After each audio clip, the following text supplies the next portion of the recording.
Ayan, magluto tayo ngayon ng gulay, guys. Yung hindi mga kumakain ng carrots dyan, yung hindi kumakain ng repolyo, tara, gawin natin, gagadgaran natin, guys, para makain ng mga kids natin.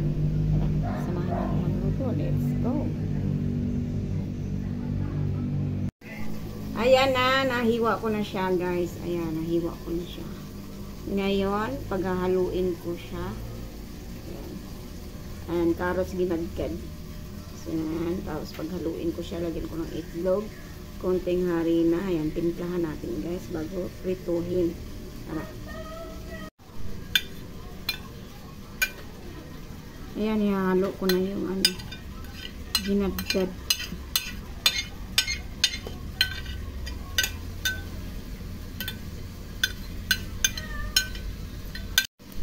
Lagyan natin ang itlog, guys.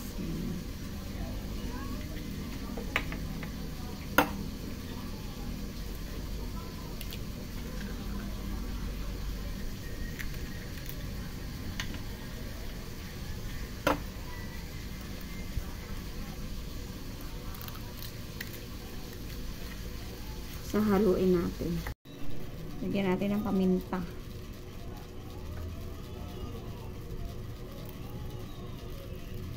Lagyan ko na rin ng asin. Lagyan mo magic. Gusto ko to? Tama na, ang dami. Ano na yun? Pait. Hindi mapait. Maanghang. Ayan, lagyan mo na magic. Ayan, nalagyan ko siya ng harina, itlog. Ayan, maraming itlog yan. Tapos, ayan, templado na, may paminta. Sibuyas, yun, kulang. Sibuyas lang ang kulang yan, pinong-pino, para mabango. Ayan, guys, ang aking ginawang gulay. Kasi yung mga bata mapili sa gulay yan, pakain mo para lahat makain, pati carrots. Iba kasi pag niluluto mo, hindi na kinakain. Ayan, kainin na lahat yan. Diba? Yung mga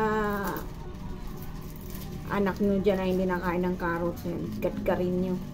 Halo nyo dyan sa repolyo. Mahal ng repolyo ngayon. Ayan o. Pero marami na rin. Kasi hiwa-hiwain mo siya, maliliit. Manipis pa dapat dyan. Pero malalaki na rin siya. Okay na rin yan. Kasi pag naprito mo naman yan. Ayan, sulit yan. Sa mga kids. Ayan, yummy. Okay na to, no? Ayan, lagay ko yung sibuyas. Ayan, naluto ko na ang aking gulay. Ayan, repolyo na may carrots na giniling. Ayan, naluto ko na, lagay ko ng yan, kumpleto yan. Ayan. Kain na tayo, guys. Luto na. Tara, tara. Yummy gulay. Yung iba na sunog.